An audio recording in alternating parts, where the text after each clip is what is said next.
بسم اللہ الرحمن الرحیم۔ السلام علیکم ناظرین، آپ دیکھ رہے ہیں انوکھا انداز۔ میں آپ کا ہوسٹ جمال صدیقی۔ آج ہم ایک بڑی خبر سے آپ کو آگاہ کر رہے ہیں کہ کراچی میں سی ٹی ڈی کی کامیاب کارروائی کے بعد دہشت گردوں کا جو پلان تھا وہ ناکام ہو گیا۔ کراچی بڑی تباہی سے بچ گیا۔ 5 فروری کے دن نیکٹا نے ایک الرٹ جاری کیا جس میں کہا کہ دہشت گردوں کا ایک نیٹ ورک یا ایک گروہ کراچی کے حساس مقامات کو ٹارگٹ کر سکتا ہے، ہائی پروفائل شخصیات کو ٹارگٹ کر سکتا ہے اور ساتھ ساتھ لسانی اور مذہبی فسادات بھی کرانے میں اپنا کردار ادا کر سکتا ہے، جس کے بعد پورے سندھ میں ہائی الرٹ ہو گیا اور اس گروہ کی تلاش شروع کر دی گئی۔ قانون نافذ کرنے والوں کو خفیہ اطلاع موصول ہوئی جس کے بعد ایک الرٹ جاری کیا گیا اور کل رات میں اس کے اوپر ایک بھرپور ایکشن لیا گیا اور کراچی کو تباہی سے بلکہ پاکستان کو تباہی سے بچایا گیا۔ اور جس حوالے سے یہ بیان جاری کیا ہے عمر شاہد صاحب، راجہ عمر خطاب، یہ وہ شخصیات ہیں جنہوں نے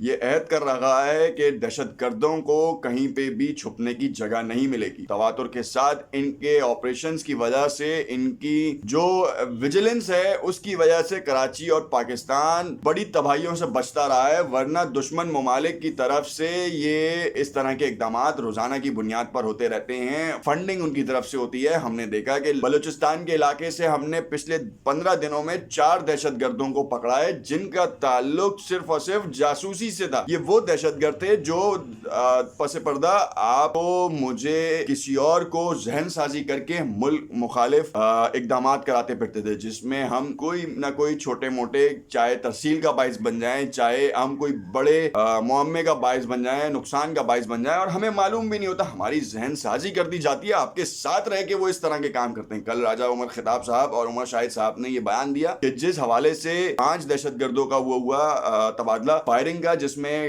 ایک انکاؤنٹر بھی ہوا اور اس میں پولیس کا اہلکار بھی زخمی ہے معمولی نوعیت کا، مگر اتنی خفیہ کارروائی تھی جس کے بعد یہ شکر کا سانس لیا گیا، سکون کا سانس لیا گیا کہ کراچی کو ایک بڑی تباہی سے بچا دیا گیا۔ خبر کچھ اس طریقے سے ہے کہ کراچی کے علاقے شاہ لطیف ٹاؤن میں کاؤنٹر ٹیررزم ڈپارٹمنٹ نے کارروائی کر کے ایک دہشت گرد کو ہلاک اور 5 کو گرفتار کر لیا۔ کراچی کے علاقے شاہ لطیف ٹاؤن میں سی ٹی ڈی نے خفیہ اطلاع پر چھاپا مارا۔ چھاپے کے دوران اہلکاروں اور دہشت گردوں کے درمیان فائرنگ کا تبادلہ ہوا۔ دہشت گردوں کی بختر بند گاڑی کے اوپر دستی بم سے حملہ کیا گیا۔ یہ وہی صورتحال تھی کہ جو ایکسپلوسیو جس کے بارے میں معلومات ملی تھی، جس کے بارے میں ایک ریکی کی گئی تھی اور اس کے بعد ایک مضبوط اور جامع پلان کو تشکیل دیا گیا تھا کہ کم سے کم نقصان ہو اور علاقہ مکینوں کو نقصان نہ ہو۔ جنرل باجوہ نے بہت سخت سٹانس لیا۔ اس سے پہلے آرمی چیف پاکستان جو راحیل شریف تھے، انہوں نے بڑا سخت سٹانس لیا اور انہوں نے کہا کہ ہم تمام تر کارروائیوں کو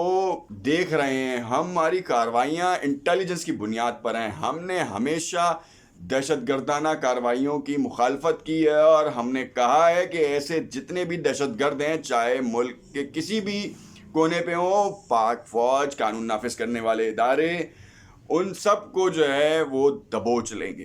اور یہ ہمارا کلیئر کٹ اسٹانس ہے، چاہے ہمیں اپنی جانوں کا نذرانہ دینا پڑے۔ متعدد بار ہم نے دیکھا کہ ہمارے جوان شہید ہوئے، اپنے خون کا نذرانہ دیا، اور جوان افراد جو ہیں وہ شہید ہوئے، چاہے ان کا تعلق پولیس سے ہو، فوج سے ہو، انٹیلیجنس کے اداروں سے ہو، چاہے وہ سول اداروں سے ہو جو کہ انٹیلیجنس کے لیے یا ویجیلنس کے لیے مختص ہیں۔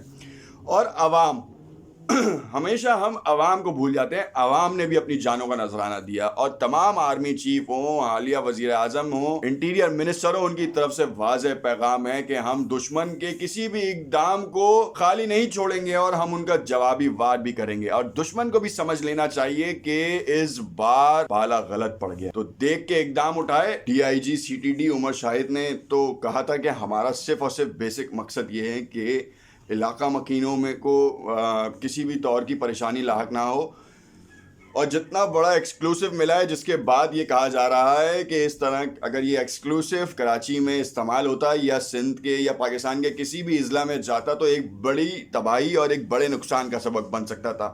ابتدائی رپورٹ یہ کہتی ہیں کہ ان کے شواہد جو ہے کل عدم تنظیموں سے ملتے ہیں، اور کل عدم تنظیموں سے پیچھے فنڈنگ کسی اور کی ہے، ایک خفیہ ایجنسی کی ہے، اور اس خفیہ ایجنسی کو وہ کس ملک سے تعلق رکھتی ہے یہ ہم سب کو پتہ ہے، ہمیں بتانے کی ضرورت نہیں ہے۔ پیچھے جو مستونگ کے بلوچستان کے علاقے مستونگ سے جو دہشت گرد پکڑے گئے تھے، ان کے بارے میں جو بارودی مواد کے حوالے سے بات کی گئی تھی، وہ بھی ہم سب کو واضح ہو گئی کہ وہ کہاں سے آ رہا تھا انڈیا کوئی کراچی بڑی تباہی سے بچ گیا.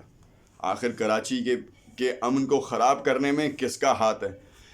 ہم نے دیکھا قانون نافذ کرنے والے ادارے تواتر کے ساتھ اپنی جان کا نذرانہ دیتے ہیں اور اس کراچی شہر کو اور اس ملک کو بچاتے ہیں کسی بھی بڑی تباہی سے. آخر ہمیں یہ کیوں سمجھنا نہیں چاہیے کہ ہمارا دشمن ہمارے ہی درمیان موجود ہے؟ کیا ہمیں ویجیلنس اپنے طور پہ بھی رکھنی چاہیے یا نہیں؟ تو بہت سے قانون نافذ کرنے والے ادارے سیوک سینس کے حوالے سے بہت سی باتیں عام انسانوں کو بتاتے ہیں، مگر وہ اس چیز کو سمجھنے سے قاصر ہے. ہمارا جو پڑوسی ملک ہے اس کا سب سے بڑا اسٹانس یہ ہے کہ ہمارے ملک میں بدحالی آئے، تباہی آئے، اور وہی اس کا مقصد ہے. کیا وہ اپنے مقصد میں کامیاب ہونے کے لیے ہم پر حاوی ہو سکتا ہے؟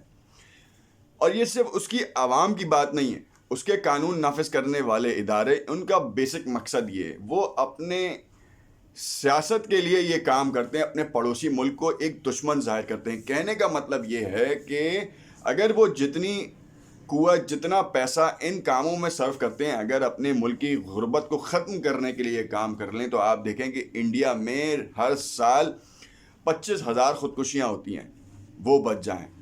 جتنے ماؤں بہنوں کی جو ہے نا وہ آپ سمجھ لیں کہ زیادتیاں ہوتی ہیں، ان سب کے اوپر قابو پایا جائے. جتنے لوگ بھوکے سوتے ہیں، جتنے بچے غربت اور بھوک و افلاس کا شکار ہیں، وہ اس تمام چیزوں سے نکل جائیں. بجٹ کا ایک بڑا حصہ وہ صرف اور صرف اپنے پڑوسی ملک کے اوپر دہشت گردانہ کارروائیوں میں استعمال کرتا ہے. اگر تو یہ کام کر لیں تو آپ دیکھیں کہ انڈیا خود اپنے ملک کی غربت ختم کر سکتا ہے. ساتھ ساتھ پاکستان میں بھی امن قائم ہو سکتا ہے، اگر تو یہ بچکانہ اونچی حرکتوں سے باز رہے. ان کی ایجنسی کا تو معلوم نہیں، اللہ ہی حافظ ہے، ہمیشہ آ کر بڑے بڑبونگیاں کرتے رہتے ہیں اور پاکستان کو ڈی اسٹیبلائز کرنے کی باتیں کرتے رہتے ہیں. مگر یہ بات جاننا بہت ضروری ہے کہ آپ کا ہر موومنٹ، ہر وہ اقدام جس سے پاکستان کو نقصان پہنچنے کا خطرہ ہوگا، ہماری افواج، ہماری قانون نافذ کرنے والے ادارے ان کو نیست و نابود کرتے رہیں گے، اور ساتھ ساتھ عوام بھی کرتی رہے گی.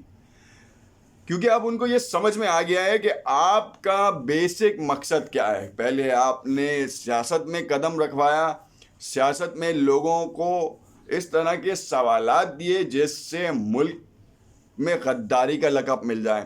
پھر آپ نے ان لوگوں کو جو ہے استعمال کیا جن کے پاس کھانے کو نہیں، یا بھوک افلاس کا شکار تھے، یا پھر وہ تخریبی ذہن رکھتے تھے. آپ نے ان کی ذہن سازی کی، ملک کے لیے انتشار کا باعث بنوایا، اور تو اور آپ نے مذہبی جنگ بھی شروع کرا. اور یہی کام آپ نے اپنی ریاستوں میں بھی شروع کرایا ہے. کیوں؟ کیونکہ اپنی سیاست چمکانے کے لیے، اور اس سیاست کو چمکانے کی وجہ سے اپنے اندر خود تباہی لے کر آئے. آج حال برا ہے. کامنٹ میں مجھے ضرور آگاہ کیجیے گا کہ اس حوالے سے آپ کو دیکھیں کوئی بھی اگر آپ کو ایسی معلومات ملتی ہیں، دکھتی ہیں، تو آپ ہمیں ضرور بتائیے گا. شکریہ.